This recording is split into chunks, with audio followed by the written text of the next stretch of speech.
short form video has probably expanded our attention because now I've watched videos that are a few minutes long on TikTok or Instagram because it's incredibly easy. Then the barrier to entry is lower, which then puts a higher emphasis on the content itself, the conversations, the topics, things like that.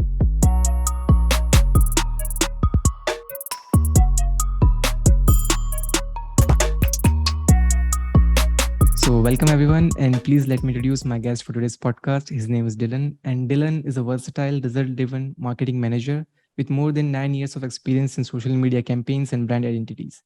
He is also a strategic project manager, social media strategist, event planner, and a motivational team leader.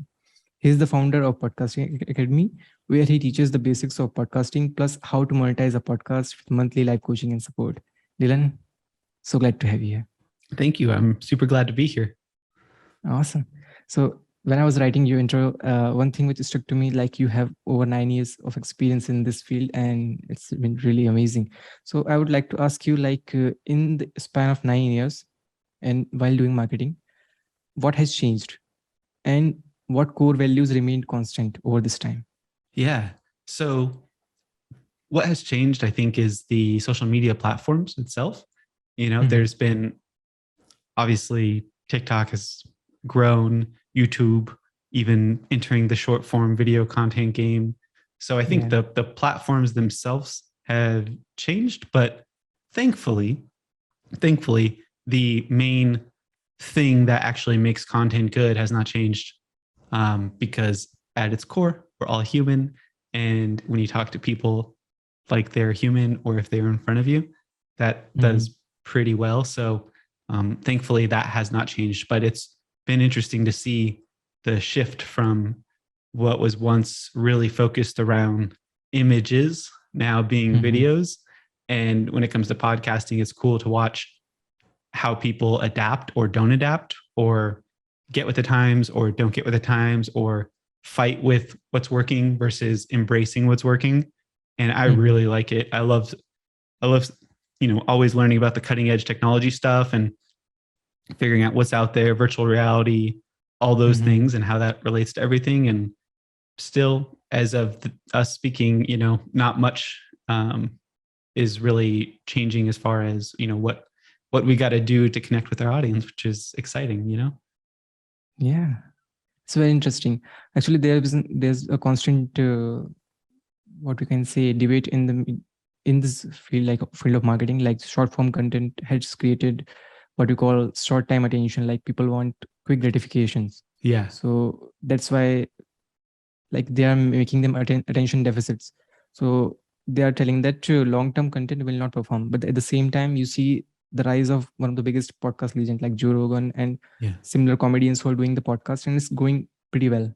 Yeah, it's going really well. Yeah. You know what's funny? And I didn't think about this until you said it, or you were sharing about short form content, is a lot of people go against like short form content. They're like, our attention spans. But just a few years ago, everybody on Instagram was posting these unrealistic images, or, they were trying to capture the perfect image, and they were portraying themselves to be in this like identity. And then the caption would be something that maybe they wrote or didn't write. And it was a lot easier to fake things because you could, if you were really good at photography, or if you got a photographer, you could make a picture, it was harder to fake things. And so, that doesn't take a long attention span. It's not like people were sitting there looking at a picture, reading a caption and being like, wow, this is incredible. I'm going to sit with this for 5 minutes. No, people, if anything, short form video has probably expanded our attention, because now I've watched videos that are a few minutes long on TikTok or Instagram.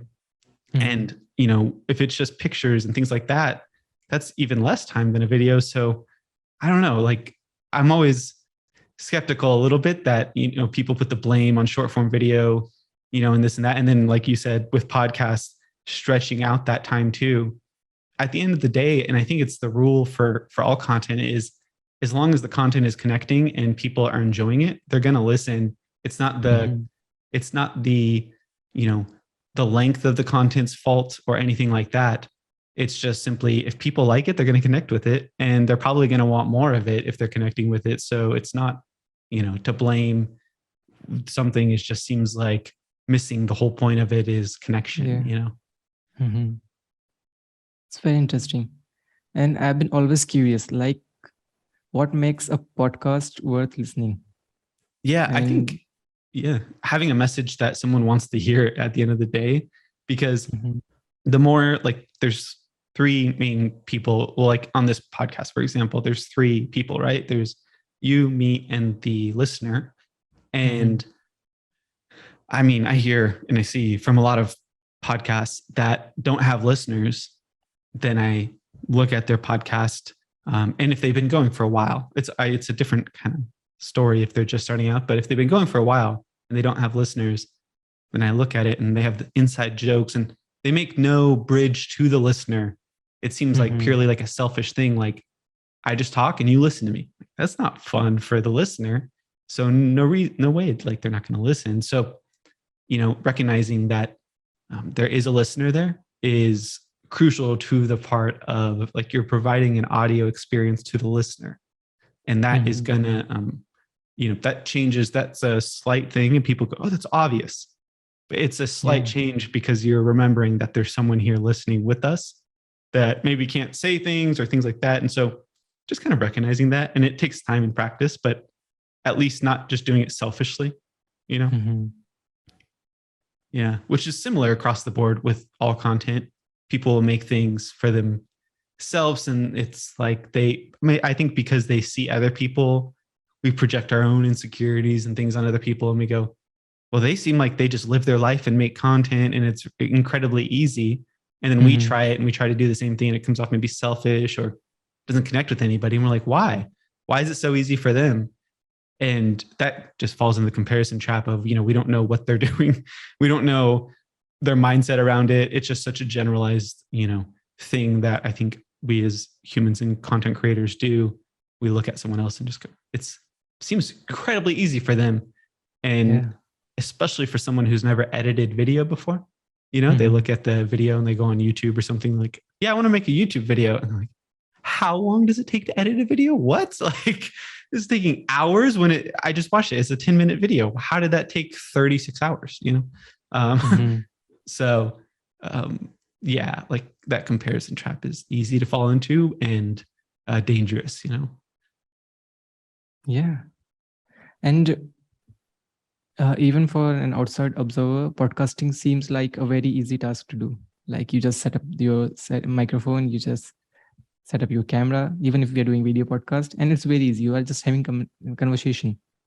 Yeah. So over the time, what have you noticed that in successful podcasts, what do they get right apart from the setup and everything else? Yeah. So that's such a tricky thing about podcasts because they seem easy. You're just talking. But again, it's like that. Is this for a selfish kind of thing? Like, I'm doing it for myself? Or am I actually doing it to make a good listening experience for the listener? And again, that takes time and practice, but a lot of people will just hop in and be like, I'm just recording a podcast. And I mean, it's just, there's more to it. And a lot of it really comes down to, I think it's because it's incredibly easy, then the barrier to entry is lower, which then puts a higher emphasis on the content itself, the conversations, the topics, things like that. So it really comes down to, like, what are you talking about? And is it actually interesting? And that doesn't mean, anything can be interesting, but it has to be framed in the right context for the listener. And the listener has to then, like, this is exactly what I want. For example, if I like a movie, a really obscure movie that maybe not a lot of people like, I would love to listen to a podcast about this particular movie, but that doesn't mean everyone would like it. But I'll only listen to that podcast if I can find it. So making it discoverable, whether it's the episode title or the name of the podcast or some other thing that they share on social media, and it leads me to the podcast. There's like entry points, and you got to make those available, because a lot of people will just be like, listen to my podcast. And I'm like, why? Why should I listen? I don't know what your podcast is about. And I look at everything as like, as a listener first. Yeah, I'm a podcast coach and consultant. I help a lot of people with their podcasts, but I really want to hear good podcasts. And a lot of people don't do a good job at sharing why I should listen to their podcast. It's just like, listen because I made it. And I'm like, I'm not going to give you an hour of my time because you just said I should give you an hour of my time to listen to your podcast when I know nothing about what I'll get out of it. Yeah. So it's very interesting. Actually, I've been following 2 or 3 guys in this YouTube kind of video podcasting thing. I generally prefer video podcasts. Actually, it feels like I'm in the room with them. So I started with the Joe Rogan. I think most of the people, Joe Rogan was the name which introduced them to podcasting. And after that, I followed Lex Friedman. Yeah, and love Lex. These two have a very different style of conversation. Yeah. I don't know if you noticed. One is a comedian and one is a hardcore scientist. So you can feel how different it can be. At the same time, they make it work. So have you made any interesting observation through this two podcast legends, like what they are doing, which is common, at the same time it's very different? You can feel it. Oh yeah. Well, one thing that they both have in common, right? Like the through line between the two is that they're incredibly curious and open, and they stay open and they stay curious, and they're not arguing what they really, they share what they know, but they're always willing to stay open to learning, right? So they're not super rigid, even though Lex is, that's probably one of my favorite podcasts, even though he's incredibly charismatic and exciting to listen to. No, just kidding. Like people, it'd be, most people are like, this sounds, like a robot. Like people joke that he sounds like a robot. And that's just his style. Like he doesn't need to change his style for anything, but he stays incredibly curious. He stays incredibly open, and the guests he has on reflect that. He doesn't have the same guest on every time. And that's what, to me, makes it interesting. Same with Joe Rogan, there's people can opt in, and it's funny because like he has so many episodes. Lex does too. They have so many episodes, and, rarely these days does someone listen to every single episode of Joe Rogan. It used to be more common. Same with Lex, I'm sure. But there's so much content out there, and they don't make it with the expectation that someone has to listen to every episode to know what's going on, to not feel like, they'll share a similar story again and again. And if you've been listening to either of their podcasts for a while, you've probably heard your own, you kind of hear the same story twice maybe, and that's fine. Yeah. Because they're acknowledging that not everyone listens to every single episode and not consumes every single thing that they make. They don't assume that, oh, I posted something on Instagram and everyone sees it now.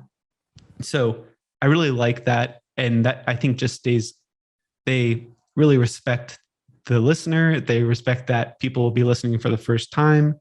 They do a good job at letting their guests speak and asking questions, and not talking like they know everything, for one, but also it's like they're constantly having a beginner mindset, around certain subjects that they don't know a lot about. But then if they do know something, they'll be like, well, actually, here's what I see, and they're totally fine with, looking amateur or looking, not trying to be like, I know everything, which is, I think, really nice, because when you're a listener, you can put yourself in those shoes, because again, they're doing it with the listener in mind.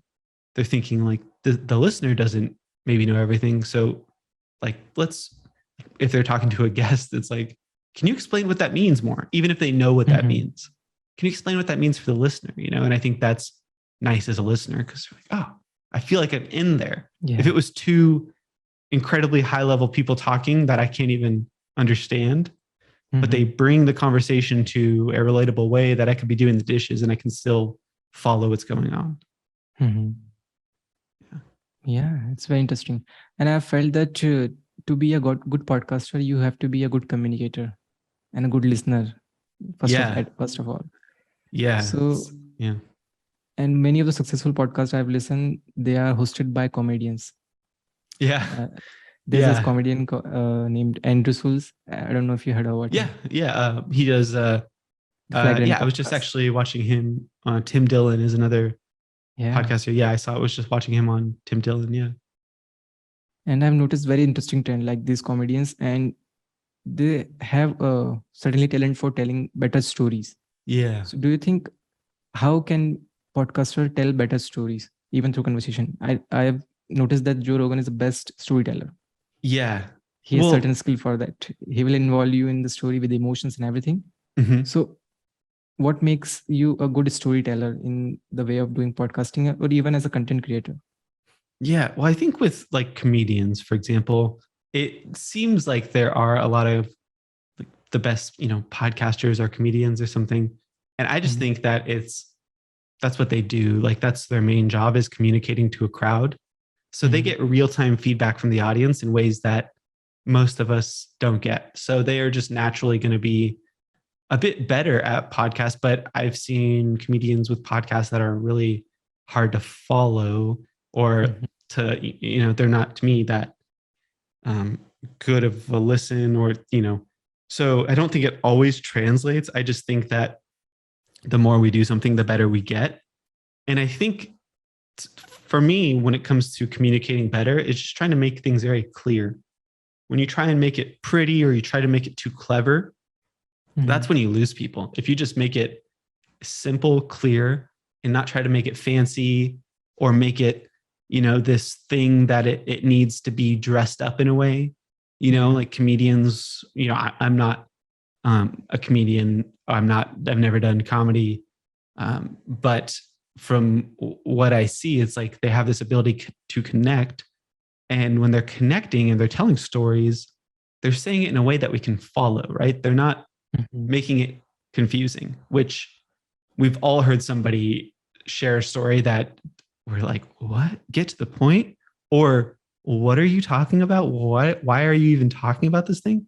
So they're really good at like I say they're like comedians, but just great storytellers in general are really great at setting the scene, giving context to why they're sharing something, and they hook people through emotion and relating it to the person that's listening. Using Joe Rogan as an example, if he's telling a story, it's not going to be absolutely random, right? It'll pertain to the subject at hand. And if he did go super random, we'd be like, you lost me. Like, what are you talking about? Like, how does this relate? And I think, I've heard guests on his podcast share something and he'll even, like, what are you talking about? If something doesn't make sense to him, he'll just be like, what? And just calling that out rather than going with it and then being like, oh yeah, no, this is cool. So that level of honesty, I think, is needed to connect with people and communicate. Yeah. And of course, I have noticed that it takes a lot of practice. Yeah. I've noticed that my first podcast is not going to be very good. Even after these many episodes, I'm still not comfortable on camera and I have difficulty figuring out like what to talk next or what questions to ask. So it takes a lot of practice. Yeah. I think there's a strength in that though. Like it takes a lot of practice. It's not going to be good, but that doesn't mean it's not good. Like it's not good to you, but as we can use Lex Friedman as an example. He's, I would love to go back and look at his older episodes and see how he's changed. He'll even say, I heard him say not that long ago that he has done podcasts where he didn't feel that he did very good, so he still has times where he doesn't feel like he asked the right questions, or he feels uncomfortable with the pauses in between. And so I don't know. I just think while podcasting is incredibly easy, it's really also lends itself to being incredibly self-judgmental and filled with imposter syndrome, because it's not like posting a 10-second video on Instagram or a 5-minute video on YouTube. You're like, I'm making this thing and someone's going to listen to me for how long? So being comfortable with the idea that someone would listen to you for that long, for me, and from what I've seen, people are like, I don't want to take up too much space. And that's understandable. It's a bit awkward when you think about someone listening to you for super long, because that's not a normal thing. Like, hey, listen to me just talk. If you don't have a lot of experience with that, which is what comedians do have. So maybe that's why it's easier, I guess, for them. Yeah. And then what they call, sorry for using this language, but they've eaten a lot of shit. Like when they come from this stand-up comedy background, So they have phased while they are doing 1 minute, 2 minute bits on different clubs. So there's going to be audience, or there's going to be no audience, or someone will like you, someone will straight tell to your face, like, I don't like this joke. Yeah. Someone might actually hit you. So Yeah. they have done their due work, and they've Yeah. developed the skill of pleasing their audience and having communication, or even developing a good communication skill. Yeah. So And they know it's about like the repetitions that you put in. And I saw something about Steve Martin. I didn't fact check this, although I should, or like look up more about what he means, but something about Steve Martin saying, like, even him, who's one of the biggest comedy legends, how he has performed, it was like either half or just not a majority, but so many of his performances have been in front of empty rooms. And like, that's just something comedians, they don't just talk about all the time, that they don't, they perform in front of difficult crowds. They perform in front of no crowds. Like, put aside just the fact that there's a lot of people at some shows, but especially in the beginning, they go through and it's like, if you could talk to nobody in a room, talking on a podcast where there's not supposed to be anybody on the recording or with you on the recording is incredibly easier, because there's no real-time feedback of someone like yawning and being like, this is boring, like that is not, doesn't make anybody's job easier. And if you could get over that in a live setting, just imagine how much easier that would be on a podcast. Yeah. It's very interesting. And I've noticed that, and I would like to ask you, like, how long does it take a podcast to be successful? Like, what's this graph? What is like this? Is it like a parabola, like it takes a long time and it suddenly rises up to the top, or is it going to be up and down? I look at it like long-term, right? So there's two ways, I guess I could say that I look at it, but the first one is like, I look at it long-term. So I don't look at it like there's any arrival point, because to me, the way I'm able to make a ton of content and not get burnt out, overwhelmed, all that stuff, is by simply not going back and analyzing how I said things and all those things.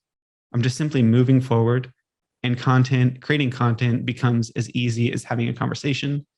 And the more you do it, the better you get naturally. And for some people, we're all on like our own individual path. So I like to look at it like not an arrival point, but just a way of life and a way of doing something, right? That's one reason why I could take content and repurpose it into a podcast or anything like that, because I'm making up the rules. And if I'm making up the rules, I can change, what is successful in my mind. So oftentimes, to me, a successful podcast is one just gets published and shared with the world, not hidden and overthought and, did I do this right? Just simply put out there. But two, especially in the very beginning with podcasts, it's really important to not look at the downloads. It's really important to just publish and set a goal, typically around a number of episodes published, because data can show us that most podcasts don't get past certain numbers, whether that's episode 3, episode 7, and then like episode, I think it's 20 or 21.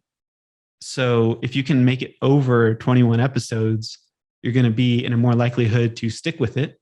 And just the more you can make it easier on yourself to just publish it and not overanalyze, and not, because it's like, if it's so easy, then why do so many podcasts just fade away and stop? Probably because they think, who cares? Because it's so easy, but somehow there's no audience. So I guess we could say that, publishing a podcast is easy, recording a podcast is easy, growing a podcast is difficult without the right strategies. And that's usually where people get stuck the most. It's not talking, it's not that. Maybe sometimes it's coming up with topics, but it's often actually growing the audience. So the podcaster sees value in what they're doing, going like, oh, people care, people listen. And then that either freaks people out, or they actually get more lit up by it and want to do it more and more. And you talked about the correct strategy to do podcasts. So according to you, what is the right strategy to make a podcast successful? Yeah, so it depends on the person's goals, really. So I help, because I help people that are entrepreneurs and business owners and things like that. Sometimes they have different goals. And really it's the goal of your podcast, And this is, I think, a little bit where it gets tricky because we only have basically everything we do is off of data that we get, right? We see other people do something successful, and that's maybe numbers or money. So we look at Joe Rogan, we go $100 million or something or more for a podcast deal. Wow, there must be money in podcasts based on that data. And then we, see other podcasters who make no money, and then we go, well, okay, it's either nothing or everything based on the data that we've input. So when it comes to success, to me, it's like you can't look at other podcasters to make your own goals for success. You have to look at what does success mean to you? And that looks different for everybody. For some people, it might simply be getting out of their box, like their comfort zone, and having conversations with people that they would have never had. That's very successful. If you're an introvert and you don't talk to many people, and then you record a podcast consistently where you're talking with people, that's a huge success.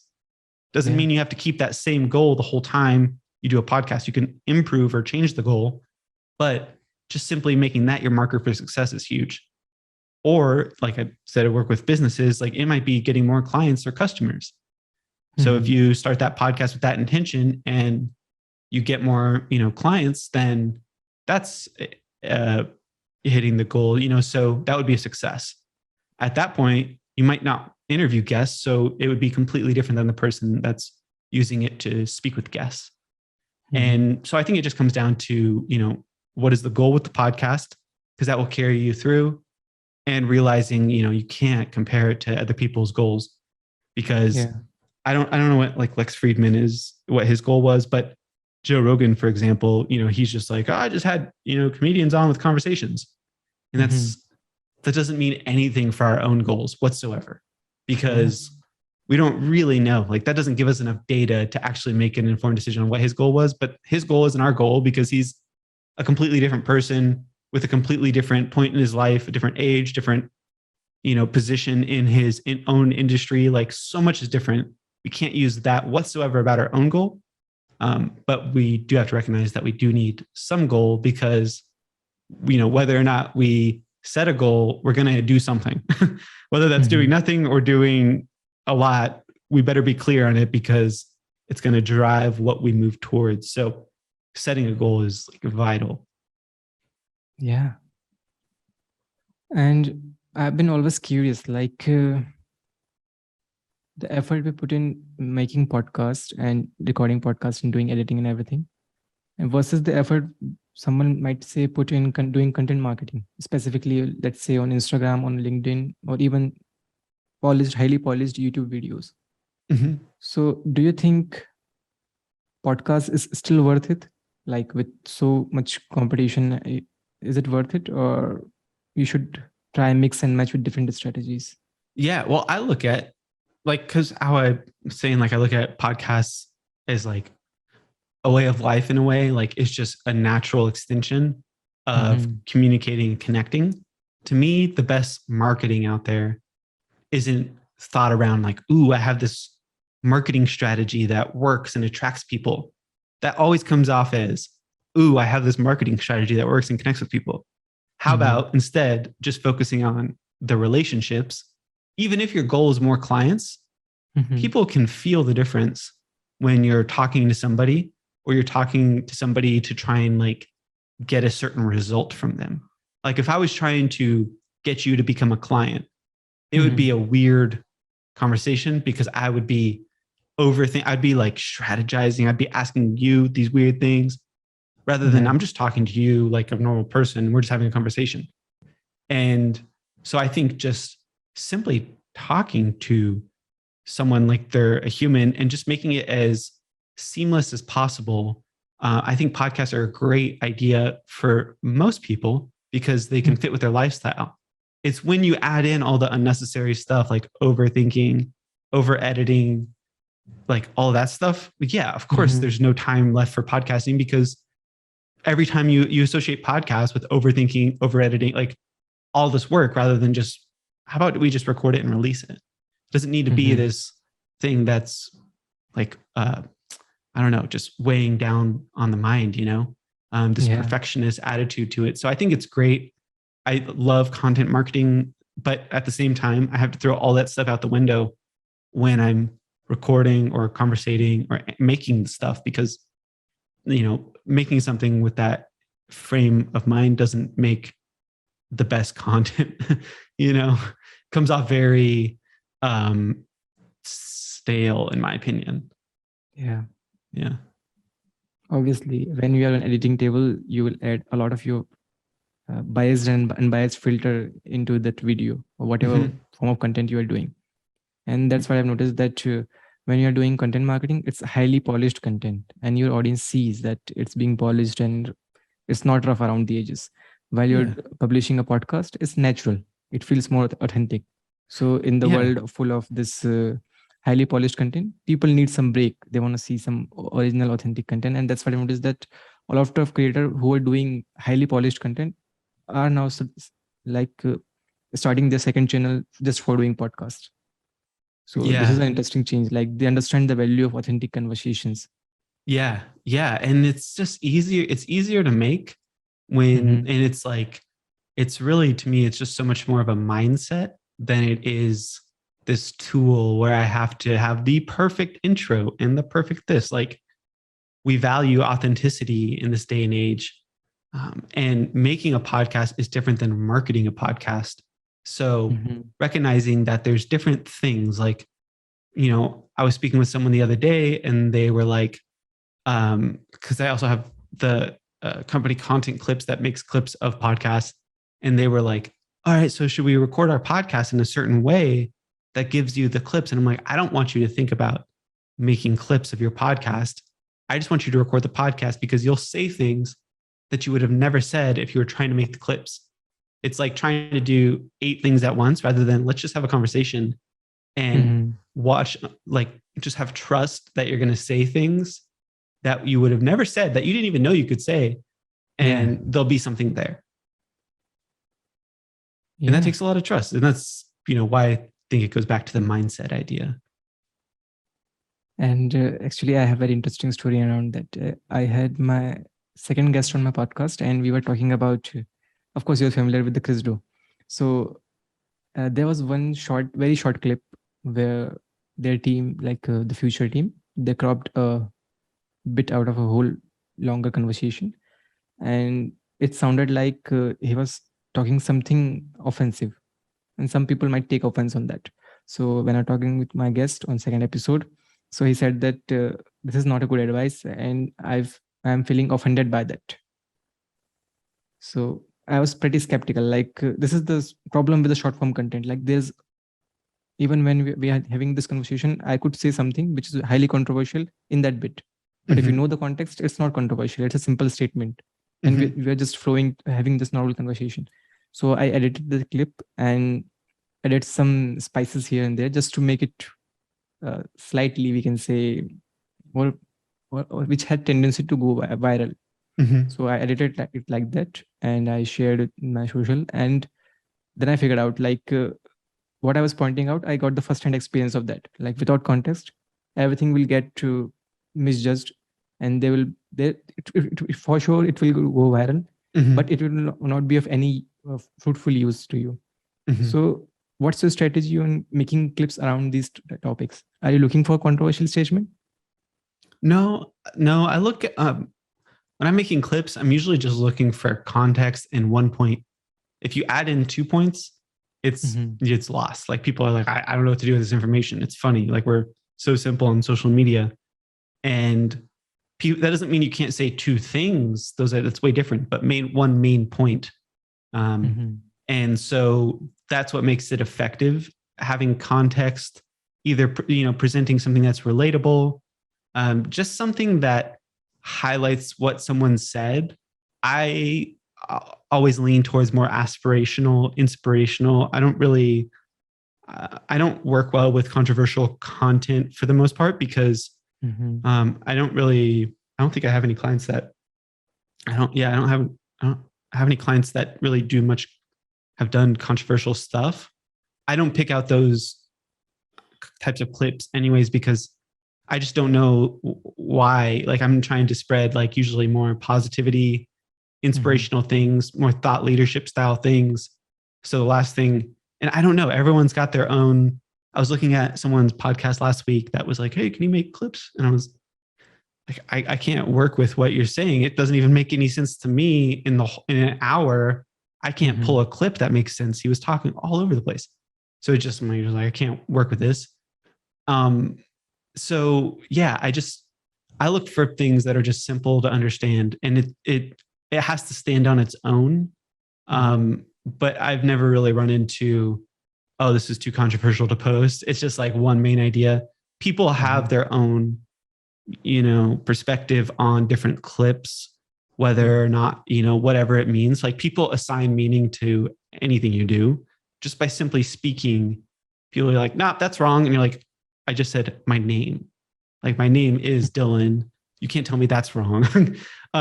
Or whatever, so people are always going to argue. And I don't really, that's when you read the comments. But if I said it with the intention, like if I set the intention of whatever it is, that's important, because if your intention is like, I want to make this viral and controversial, that's what you're going to attract, So that's why I look at it for like thought leadership, inspirational, doing more good in the world, because that's my intention with them. So if I lead with that intention, I've never had someone go like, why did you make me look like I said this? It's like, I could defend it at the end of the day, no matter what. I'm just like, oh, because this is an inspiring thing. They go, oh, okay.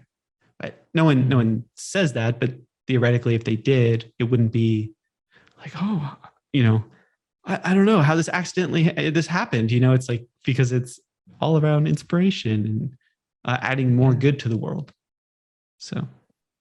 Yeah, actually, I like some hot takes. I've been following people like that Andrew too, Schulz. Andrew Schulz and his Flagrant podcast, and he's known for hot takes. From the starting of any episode, you can see that he starts with hot takes. Yeah, and that's like their brand. Like if they don't deliver that, you're like, this was weak. So that's their brand. I get that. But there's people that try those hard takes, and you can just know that I see that they just miss. I'm like, I don't understand even what you're talking about. Like they're just trying to be controversial for the sake of being controversial.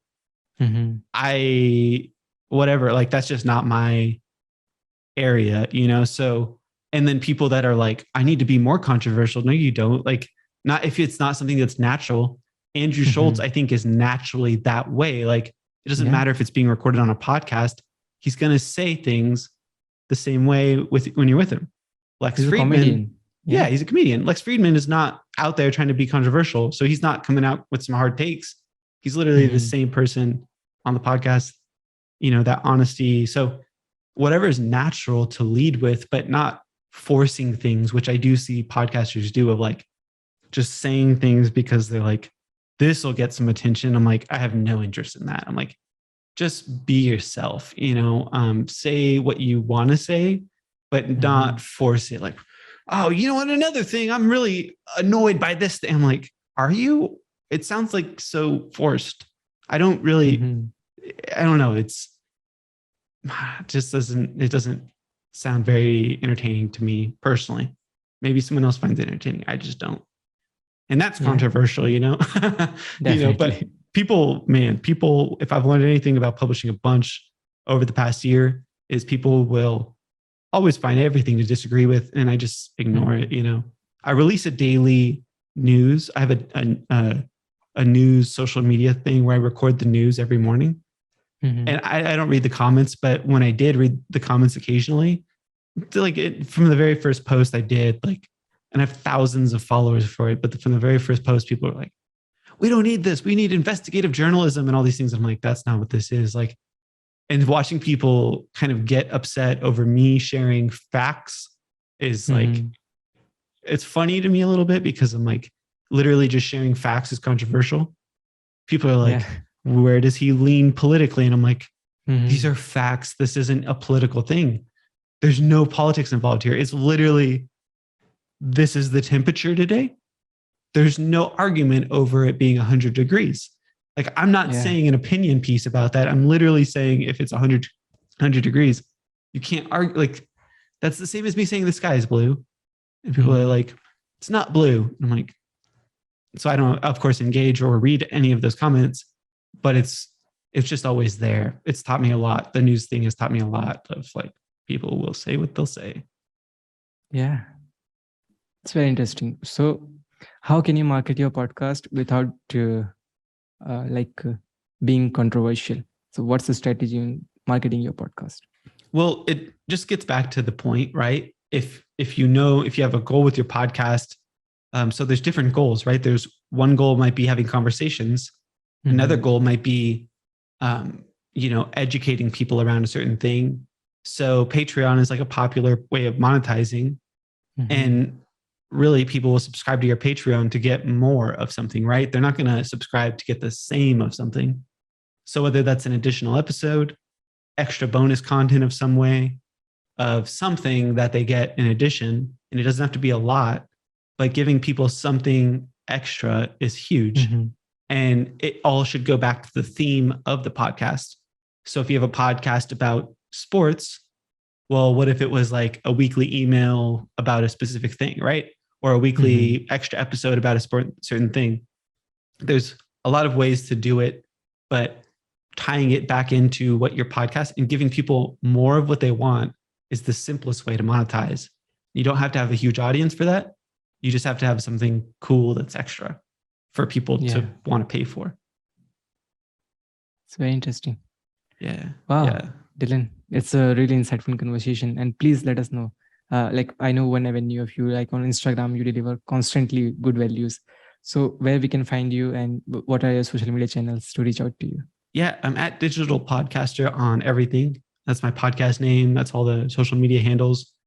And I post a ton. I've even tried to kind of not only post podcast stuff. So I do, just because it's, again, a mindset thing. So I'll post mindset stuff, but it all ties back to podcast stuff. And then I have podcastingacademy.com, which is where I teach people how to podcast, how to monetize, how to grow, and all that good stuff. And then I have contentclips.com, which chops up chops up people's podcasts and makes 15 to 60 second videos for social media. And that's grown considerably recently because people just don't have the time to do it. And so that's what we do. So awesome. So anyone who's listening, please reach out to him. He's a wonderful guy, and I'm sure you'll find wonderful stuff on his social media channel. So thanks again, Dylan, for this conversation. Thank you for having me. Yeah, it was really insightful.